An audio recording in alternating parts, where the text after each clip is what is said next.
Hello and welcome to a 3-hour tour of We Only Look Thin. I am your Captain Weigel. Captain Weigel. That doesn't work out. And with me today is... Captain. My name is Donald Weigel, and I am your first officer on this this ship, the SS We Only Look Thin. The SS We Only Look Thin. We have lost weight. We are currently experiencing COVID-19, and we are going to talk about how we think this is temporary. Yes. And what we can do about it. What can we do about it? Well, not about COVID, but about our weight loss, fitness, health during this time. Yeah, we need to come up with better introductions. I feel like we're all over the place. They're like, are you going to talk about Gilligan's Island? That's the only 3-hour tour I know. This introduction has felt like a 3-hour tour already, the whole thing. We've got lots to say. We're just getting warmed up, everybody. We are. But if you are listening to this, then hello and welcome. And we... Wait, they already are listening to it. So it's May. It's May 3rd if you're listening when it comes out. And it's probably May 4th. May the 4th be with you. Oh, May the 4th, nerd time. Yeah, because I put it out. I posted it pretty late on Sunday night, so it's probably May the 4th. May it's the gonna 4th be May. There's so many references. But we thought back a couple of months ago that this COVID thing was just a blip on the radar. It starts out with like the funny memes, like if you listen to the Beastie Boys, you're already the illest, so you can't get COVID. Right. And then it gets a little more serious. And then when, governors are talking for hours and hours about safety, it gets a little more serious and it brings kind of the mood down a little bit. Yeah, when they first said that our daughter, they were shutting her school down, they shut it down for 2 weeks, and they were like, we're going to shut it down for 2 weeks and see how it goes. It'll be fine. And so we're like, okay, it's just kind of an extended spring break. Okay, It'll be fine, and we're going to be okay in this. And then it kind of pushed out a little bit more, like depending on where we heard it from, it was like 1 more week or 2 more weeks and stuff. And so we were kind of living in this kind of middle ground of not knowing when or how. And yeah, it was almost like being on a really scary vacation. Well, like a vacation where you might catch a disease and die. Yeah, those kinds of vacations. Yeah. There's always special interest vacation clubs out there. Right. But we thought, and sort of the way this all came about was that we received some sobering information on Monday that school was going to be closed for the rest of the school year. Yeah. And so it went from just sort of an extended spring break to like we're a homeschooling family through June. Like even though we suspected it was going to happen, them officially closing the school for the rest of the school year made it reals. And then on top of that, earlier this week they canceled San Diego Comic-Con, which that's the school thing was one thing, seriousness. but now it's really real. The only other time that I know Comic-Con isn't happening, so it's not like you're missing it. It just isn't. Right. At least it's not like it's happening and I can't and everybody go. else is having fun. Yeah, that actually does oddly make me feel better, which makes me a terrible person, I think. One of his sisters got married on Comic-Con weekend a number of years ago, and she doesn't know what the internet is, so we can talk about her freely. She doesn't listen to this podcast. We can walk freely about the cabin right now because the no smoking sign is on. But she got married on Comic-Con weekend, and it took Donald a couple of years of therapy to get over I'm not it. over it. No, I'm still you're not still over angry? It. No, it was the only Comic-Con I've missed in its entirety since 1999. So that is not a joke. That is true. Yeah. Well, luckily, bitterness burns many calories. Yeah, so you've got really that does. going for you. Yeah. But when we think of spring break or when we think of vacation or when we think of the early fun days of COVID, we think that it is a mere 3-hour tour. It is a detour. It's a distraction. And we've all been on vacations where we think like, well, this is temporary. You come up, we've done it. Like you've heard our Walt Disney World episode where we have all of these ideals about how we're going to track our day and we're only going to have one indulgence a day. Yeah, or even just, holiday week. It's Christmas week, so I'm just going to pack in as many calories as possible and I'm going to sit around on the couch watching Christmas movies and I'll worry about my health and fitness next year. On January 2nd, I'll get started. I'll get back together. And when we thought that our daughter was only going to be out of school for a couple of weeks, we sort of had these false start dates that our lives were going to return back to normal, whatever that means. And now finding out that she is out of school for the next 2 months, we have realized that we are no longer visiting in the time of COVID. Like, we live here now. And this episode, it's going to unfold in myriad exciting and unexpected ways. Oh my God, you guys are in for such a treat. But I know we usually save the point of it for the very end, but I'll say we are living in COVID right now, and we cannot wait for our lives to go back to normal, to put habits back in place. So we're going to take a winding trip down memory lane and talk about how we have waited in the past for our lives to start. Yeah, like, I don't want to step on anything Catherine is going to say, but the band Men at Work in the 80s is mostly known for introducing Vegemite sandwiches to the North American That was population. Actually one of the first records that I ever got was the Men at Work record. That was a great record. Yeah, we were talking this morning about what were the first records that you got. I got a Buddy Holly best of, and Meet the Beatles were like two of the first vinyl records that I ever owned. Not Meet the Deedles. Not Meet the Deedles. Okay. No, that was one of the first Blu-rays, HD Blu-rays that I got. Anyway, Men at Work, Vegemite sandwiches. So their lead singer, most people know about that. I don't know how many people know. Their lead singer, Colin Hay, had a solo career after that, and he had a song called Waiting for My Real Life to Begin. And it's a very sad song, actually, but basically it's about...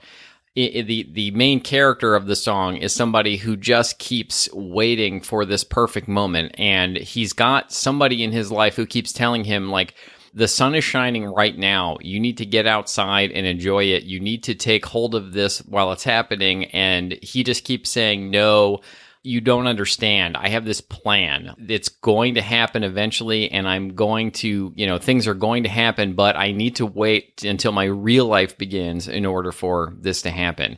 And I think that a lot of us get trapped, and I know I sure did, get trapped in this idea that, it's someday in the future, my real life is going to start, and then I'll be able to get my fitness together. Then I'll be able to really exercise. Then I'll be able to get my food together. And real life is happening right now. Well, and I think as part of that, waiting for your real life to begin can be actually in two parts. There's the waiting for your real life to begin. And then there's also the my life was great and now COVID happened. Yeah. And I want my life to return to what it was. So when it goes back to normal, then I can start living my life again. Then I will get it together. Then I will live it. Yeah, exactly. And I moved, I think poor Donald, he's been married to me so long, I have no news stories to tell. I love being married to you. It's so rare. I have to, rack my brain to come up with some new information every once in a while. It's like, oh, this old story again. But yeah, it's actually startling when you tell me a story that I've never heard before. I'm like, really? How come I've never heard this before? What else are you hiding? I'm buying memories from other people on the internet. That's a great idea. But I moved, not school districts, but I moved 18 times by the time I was 18. So sometimes it would be in the same neighborhood or same 18 school. 18. Yeah, exactly. Different countries, different states, different parents, divorces, and all of that. And there was a point at which in the February of my 7th grade year, I moved from Southern California to Northern California. And when I moved to Northern California, all I could do was talk about how great Southern California was. Well, in Southern California, our vice principal surfed every morning before school. In Southern California, this happened. We had a view of the beach. And let me tell you, everyone in New Jersey loves hearing about how great it is other places. Yeah, no. And so it was really annoying to the people at my new school to hear about how great my old school was. I'm sort of annoyed right now on behalf of all of your classmates. Well, thanks. Don't worry. They put me in my... They actually said, hey, why don't you stop with the talk? Because it's kind of annoying. So that nostalgia, I think that toxic nostalgia of being in a new place and talking about how great the old thing was can really get old because you're not living in the present, you're living in the past. I then moved from Northern California to New Jersey in high school, and I purposely, I will underline that on a podcast, wouldn't learn street names because I was in denial that I was a person who lived in New Jersey. Yeah. I was like, I don't need to know the name of the street. I don't need to know the name of the principal or my teachers. I don't need to know that these are called Mac machines, not ATM machines. Like I went out of my way to act like a foreign exchange student because my real friends are in California. And when I go back to California, it's going to be like this. And I'm going to move back to California immediately. And I have a California driver's license and I don't need a New Jersey driver's license. And I was living in this toxic space of wanting to be where I was before and purposely and aggressively not learning the new language of New Jersey, which many curse words, which we'll maybe put in the show notes. Yeah, maybe we won't do that. But I was willfully denial. I was in willful deniance that that's where I lived. Yeah, and just to go back real quick, in case anybody has a question, in New Jersey, I lived there for 10 years, and they were called Money Access Centers, or MAC for short. And I think just about everywhere else, they are ATMs. And so it was really weird when I moved from New Jersey somewhere else, I would say, where's the Mac machine? Or and no one knew what I was talking about. There was a comedian too who talked about how his roommate in college asked him if he wanted to get a pie for dinner. In New Jersey, it was a pie, you would say, instead of a pizza. Yeah, you're like, hey, I want a pie. Hey, you want to get a pie? Yeah, that was another thing too. So which is a tomato pie. But to get back to the actual point, this toxic nostalgia, I think we have all known that person, or I have been this person who remembers this time when I was on some diet that worked really well for me. And I would always say keto worked really well for me, or it was Atkins at the time worked really well for me, or Weight Watchers worked really well for me. I just need to get back on that. Oh my gosh. I've so been there Metafast was amazing until it was not amazing and I gained back 80 pounds. Yeah, and so you have to ask yourself, did you really do great on it? Because if you really did great on it, you would still be on it and you would still be sticking to the plan. And if you can't just sort of wait for this perfect moment to come back around. Well, if I just get through the next semester of school, if I can just get through this next project at work, then I can get back on my diet plan and really do this.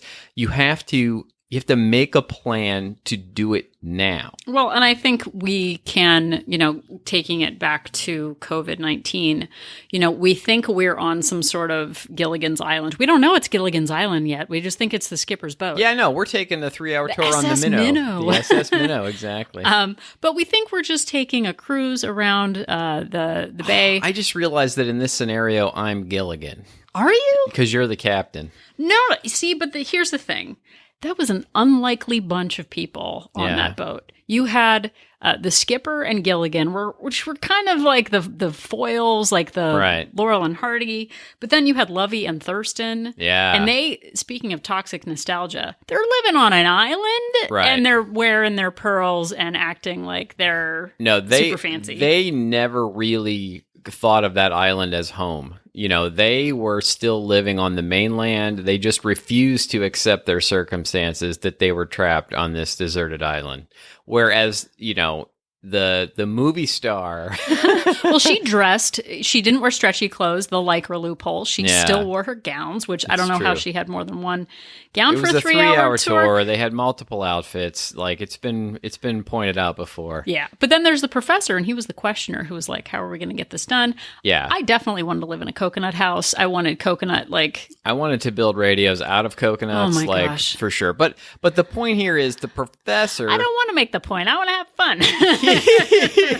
The professor actually, he accepted the fact that it was his real life and he was on this island and he was going to get off it. Actively. He was trying to build things to get off. He was trying to fix that boat. He was trying to build radios to signal for help and somehow ended up calling the Harlem Globetrotters. I know. Oh my gosh. Was there anything better in the 70s and 80s than the Harlem Globetrotters showing up on a show? No. Scooby-Doo. I know. It was so fun. They made everything better. Yeah. They were the perfect There was that seasoning. awesome Harlem Globetrotters cartoon too, where they would turn into superheroes, and if they were down halfway through the basketball game, then they would like convert to their superhero identities to play the second half to win, which in hindsight is very unfair. We saw the Harlem Globetrotters live maybe 5 years ago. They were fantastic. Yeah, they got it done. When our kid was much younger, it was really fun to take her to. Anywho, speaking of stuff, so to pull this together, we are in what we thought was a temporary situation, and it could end tomorrow. It could end in 6 months. It could be this new kind of normal, and we don't know. And that uncertainty can be unsettling, and it can make us save our future selves. Or when this is all over, then we'll start getting back to normal. Then we'll start getting back to the old habits. Yeah. And we just don't know what that's going to look like. And we can either ruminate on how great the past was, how like, oh, well, my Canadian model boyfriend was fantastic when I lived in Los Angeles. And now that when I was in high school, I could eat whatever I wanted. And, why is it so unfair that I can't do that now? Just living in that past instead of recognizing that that is not your reality right now. Right. So being in a position where we can grieve the loss of predictability and still make progress is sort of where we're going with this episode. Instead of being in, willful denial about where we are and the circumstances that we're in, we can tell ourselves that things will go back to normal. We can idealize the past, but it is our responsibility to live in the present and manage our habits and our structure based on the current circumstances. Yeah, this isn't some sort of magical free pass where, you are stepping out of your real life and none of the decisions that you make actually matter. All of the food choices that you're making still count. All of the exercise choices that you're making, they still matter. It doesn't actually matter to your body that COVID is happening and that you're not in your normal routine, that you can't go to your gym, that you can't do your normal, walking or exercise at work, or you can't follow your normal patterns of eating.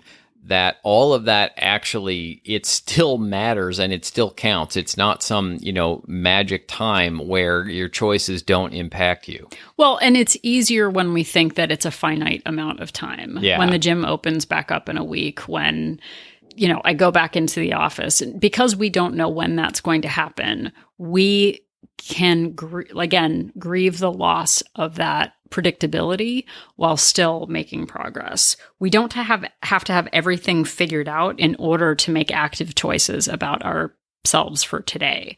I think, now that we're homeschool parents and we're working from home and everything is home, we are in a position where we need to figure out what our resources are, figure out what we can do, kind of do like our own SWOT analysis of our strengths, weaknesses, opportunities, and threats, which is not an amazing episode of We Only Look Thin. Yeah. And work with what we have to come up with a new normal for ourselves in this season. And, I think I was very guilty of it. Speaking of homeschooling our kid, I kept thinking of this as being a temporary situation where I was going to have to wrangle her, make sure she was showing up for her Zoom classes, make sure she was staying on track with her work. And I think the reality of the school closing really has shined a light on me and made me realize that I'm going to have to do this for the next couple of months for sure. They're like, no joke. And so I need to really be able to work, my life, so to speak, back into all of this and still make sure that I'm getting things done, that I'm not just using, wrangling her school as an excuse to not do what I should be doing. Well, and it's kind of like at a hospital when there's an emergency room. The emergency room is for immediate, slowing down of a crisis. And then the hospital is for longer term maintenance care. Right. And we thought we were kind of in the emergency room and like, okay, and then they'll just put a Band-Aid on and we'll head home. Now we live here. And so it is okay to be disappointed, but it's not okay to live in that disappointment and pout your way back up the scale 50 pounds, which I definitely did. Like when I moved from Southern California to Northern California, I revenge ate burritos with sharp cheddar cheese, like giant slabs every day after school as revenge, and got I think I gained a good 30 pounds my first year. Sometimes sharp cheddar can cut you more than a sharp knife. I like it. So now that I know all of this, Catherine and Donald, what do I do? So I think step one is know and sort of tell yourself, I am going to be disappointed and unsure, and I'm still capable of making active choices. This isn't about motivation. This isn't about, some magical clean slate. It's not really a clean slate. It's sort of like a previously owned paper plate that's been used, sort of like it's not like we're in this fresh world of like now everything's new and fine. We're struggling with finances. We're struggling with job insecurity. We're struggling with lack of toilet paper. There's a lot of struggle going on, but we can still find struggle in that structure, just like the professor on Gilligan's Island, which is a totally realistic view of life on an island. Exactly. Be the professor. Don't be Thurston Howell. And I would like to go back. We have discussed many times on this show the tremendous, almost life-changing book, Atomic Habits by James Clear. And one of the sections of his book, he talks about implementation intention. And a lot of people just want to sit around and wait for inspiration to take them. Oh, I'm just not inspired to do any actual cooking right now. I'm not inspired to track my food. I'm not inspired to do any exercise. And in one part of his book, and I'll link to it, he's actually got it on his website. He talks about a study that was done in the early 2000s in the UK about motivation. And they took 3 groups of people, and in the first group, they just told them to log their exercise. Just write down how much exercise that you're doing. And in the second group, they called them the motivation group. And they actually gave that second group, they gave them lectures. Sound fun. I love lectures. They gave them lectures about the benefits of exercise and tried to pump them up, give them motivation. They had them read a whole bunch of articles about getting motivated and about the benefits of exercise and how they would, exercise would make you feel better, et cetera, et cetera. And then they had a third group, and they gave that third group the same lectures and the same articles to read. But in addition to that, they told them that they had to complete the following sentence. During the next week, I will partake in at least 20 minutes of vigorous exercise on blank day at blank time in blank place. And they made them fill in the blanks. The person was allowed to choose whatever. Like, I'm going to partake in 20 minutes of vigorous exercise on Tuesday at 9 a.m. In my living room, or at the gym or whatever it was. And they found in the first and second groups, in the first group, 35% of them exercised at least once a week. In the second group, 38% of them exercised at least once a week, just barely more than the group that had no motivation. But in the third group, the one that they made complete that sentence. What is he going to say? I don't even know right now. I'm as excited as you are, dear listener. 91%. What are you talking about? Of the third group exercised at least once a week. Are you talking about? More than double. Like even, at 38%, more than double the 38%, the second group who just had the motivation. So you're telling me that it's not enough to just have the idea of making progress, but actually having a plan to do it that matters? Yeah, having just sort of a vague idea or waiting for motivation to come around does not work. But using the sentence, I will blank behavior. Adjective. Yeah. Noun. It's like a Mad Lib. I will behavior at a specific time in specific location. So you say to yourself, I will meditate for 1 minute at 7 a.m. in my kitchen.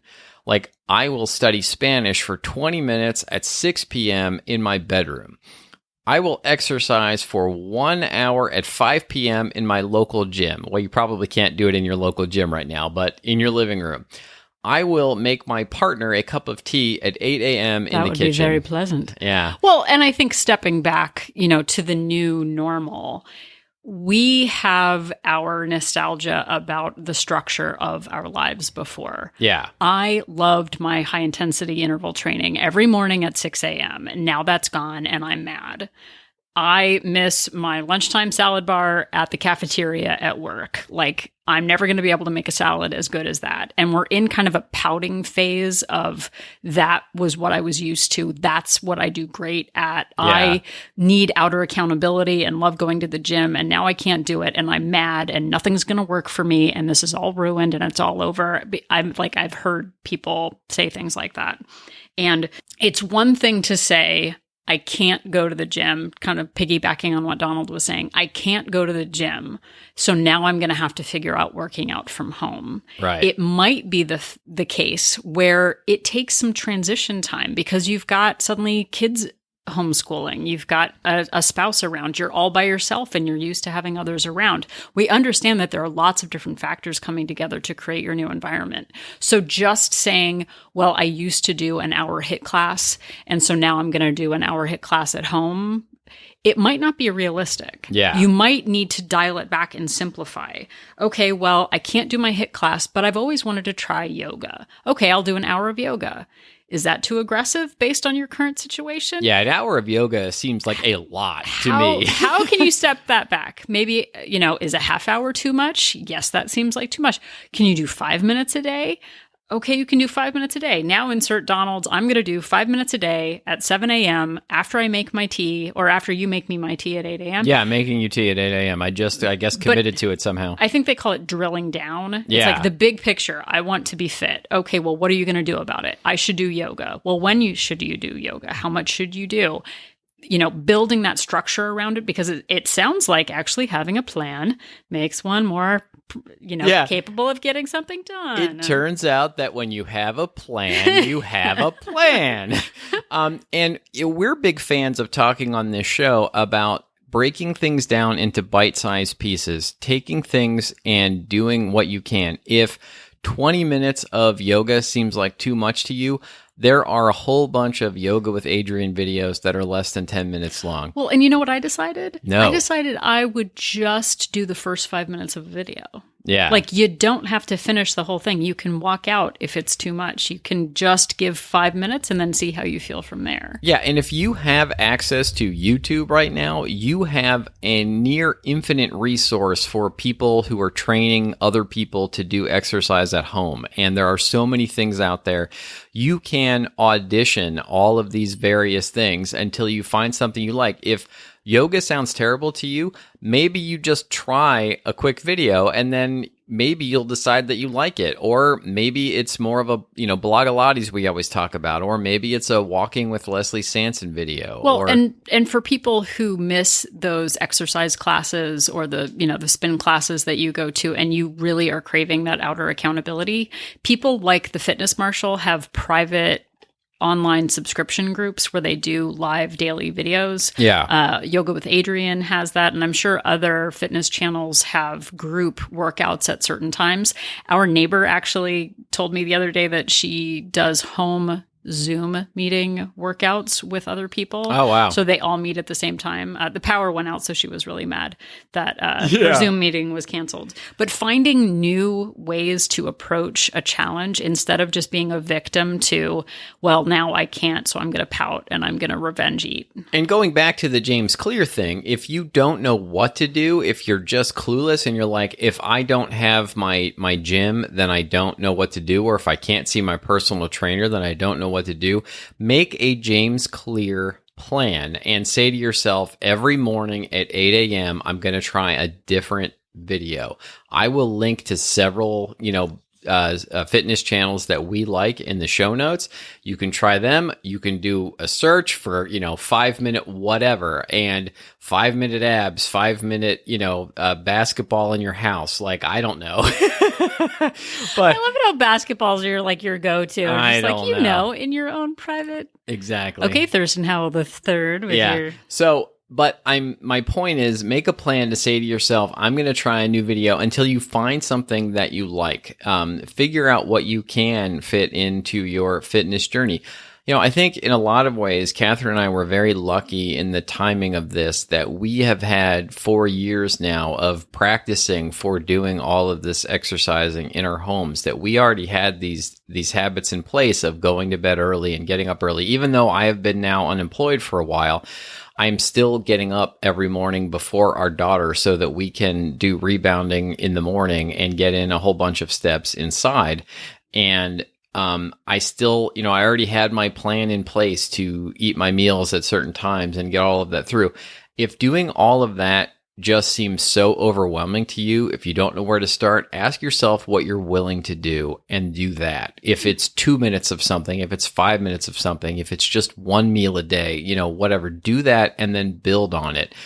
Create that snowball that rolls down the hill and gathers more snow on it until it becomes an avalanche. Well, and two, on the food side of it, we're in a position, we did our COVID loophole episode, which talked all about the amazing ways you can figure out ways to stuff your face, which is something that I do. Yeah, exactly. But if you are at home and you don't have that structure, or you have kids around who are grabbing snacks all day, or a spouse who isn't worried about their healthy food choices, or unlimited fast food places that you want to get takeout from or delivery from, getting to a position where, like Donald said with the James Clear, okay, is it realistic for me to be suddenly making everything from scratch because I'm at home? No, it's not. Okay, well, could I do semi-homemade, have, fresh vegetables with a microwave meal? That seems like too much. Okay, can you have a microwave meal? Yes, Yeah. I can. Like, drill down until you get to the point where you feel like it could be a comfortable choice for you, because you don't have to suddenly reinvent yourself, and don't, look to Pinterest for people who are like, oh, I'm living my best life now in COVID. Like, it doesn't have to be a perfect scenario, but waiting for that ideal life to start back up is a fool's errand, Donald.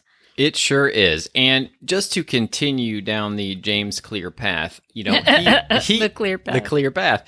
He admits that plans can go awry, that things come up, that, you can't always say, you decide you're going to do that 1 minute of yoga or meditation in your kitchen at 7 a.m. Maybe something comes up and you can't do it. So the flip side of doing that is to come up with when situation X arises, I will perform response Y. Situation X. That sounds... Situation X.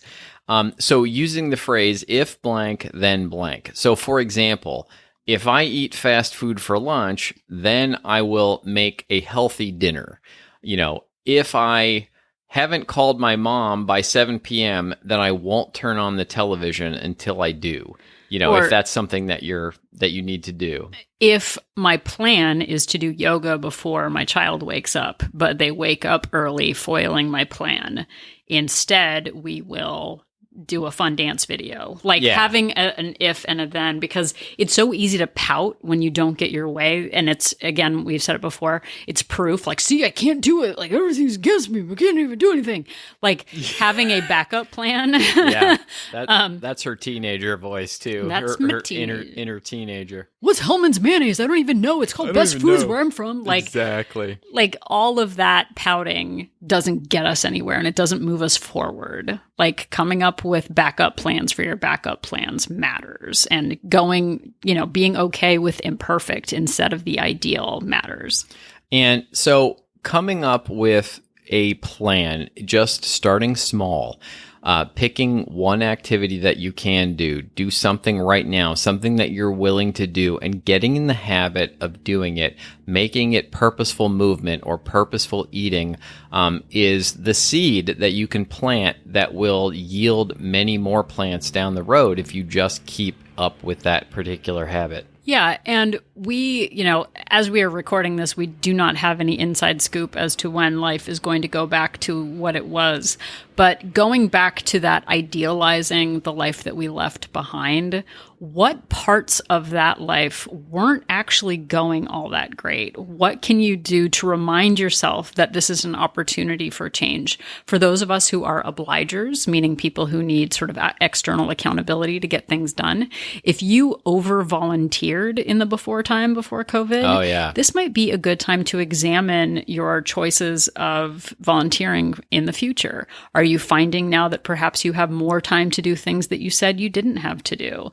If you do need structure, what kind of creative ways can you find accountability? One of our neighbors is actually doing a 30-day yoga challenge along with me, and we text each other every day that we do the yoga. So we're not doing it together, but we're holding one another accountable for that. It's a great way to break habits. I mean, all of this, we're all forced into it. Nobody's like, hooray, COVID. But we're in a situation where we can reevaluate our priorities and what's important to us. And we can start, there's memes everywhere you look, left and right and under pillows, about what do we want to go back to when the new normal happens. If normal started tomorrow, what would that look like? Like if it was like, okay, it's over, the switch is flipped, we're all fine now. Would you be like, oh, well, now I don't have enough time to meal prep? Like there's always an excuse to the contrary of where we are, and finding ways to be the champions of our situations and to really make the best of it. It matters. Every day matters. We've done episodes called Winter is Coming. Like something's going to happen, whatever it is. And we have, like Donald said, brag a lot. For the last 4 years, we've been practicing, not perfecting, practicing the habits that we have in place and coming up with solutions and calling each other on our limiting beliefs of, I can't do it. There's no choice. There's no other way. It matters to be more of the professor on the Gilligan's Island than, what did Mary Ann do on Gilligan's Island? I am unclear on that. I so don't remember. But ask yourself, let's just say for the sake of argument that things are going to get back to normal to the exact way that they were before, but we don't know for how long. Ask yourself, look ahead. Are you going to be proud of the choices that you made during all of this? Are you going to look back and go, wow, I really did put some good habits in place and I am proud of how I reacted and how I did? Or are you going to come out of this at the end and look back and wish you had actually taken some advantage of the time, taken advantage of the circumstances in a way that maybe you're not thinking of right now? And really say to yourself, do I want to do right now what I'm going to be proud of later? Or do I want to look back and regret the choices that I made? Yeah, and none of this is necessarily about losing weight. It's about keeping habits in place or finding a routine in habits for this new normal. Someone the other day asked about, wanting to give up their health journey. And, how did you know when you should quit, or how do you stay motivated? And none of this is really about motivation. It's not like I would love to sit on the couch all day, cozy with coffee and snacks. Like that would be ideal. Oh yeah. But I pay a price for that. I pay a price for staying in one place and not evolving with my conditions. I pay a price for pretending that I don't know the difference between a Kroger supermarket and a Ralph's, and being like willfully ignorant about my surroundings and not learning the language and feeling like it's like my real life is going to start and I don't need to participate today. Being in a position where we have a growth mindset, where we can be adaptable and embrace the uncertain. It's scary. It's scary for us. We don't have it all figured out, but we know enough to know that I feel better when I create structure for myself, when I look at my surroundings and make the best out of them instead of being a victim and super negative about how terrible everything is. We are in uncertain times, but I am certain that we can decide how we move our bodies and what we put in our mouths. Everything else is up to, society to figure out, but I know that I can be responsible for my food and my movement choices. And you already have taken a wonderful step towards great habits if you're listening to this podcast, and we really, really appreciate it. Thank you so very much.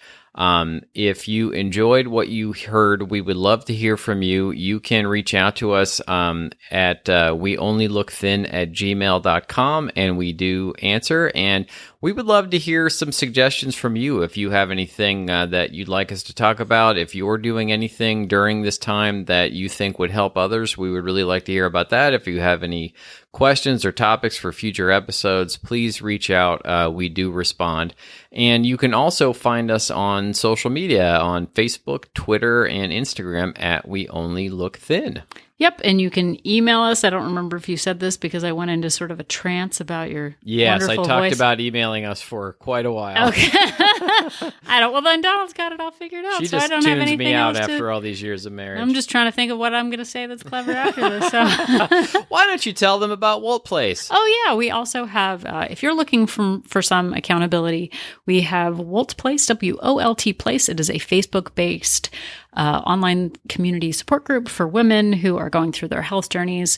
We're not a weight loss plan, but we are a support community where we share really kind of some vulnerable stuff and some tips, and we share food ideas and exercise, help keep one another accountable. And if you're sheltering in place right now, if you're quarantining, and it may be a way for you to feel more connected to other people, to join a support group like ours and be able to interact that way online over the Facebooks. Yeah, so it's socially distant, but we feel really close to each other, so it's awesome.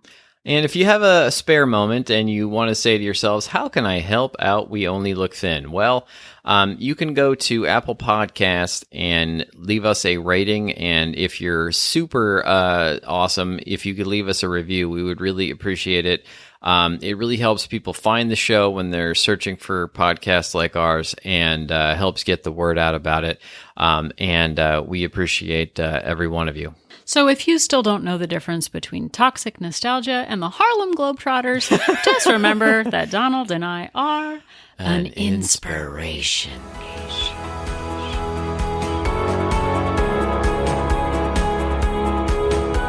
The information that you hear on this podcast is for informational purposes only. The hosts are not medical professionals. You should always consult with your doctor, nurse, or other certified health professional before beginning any diet or fitness program.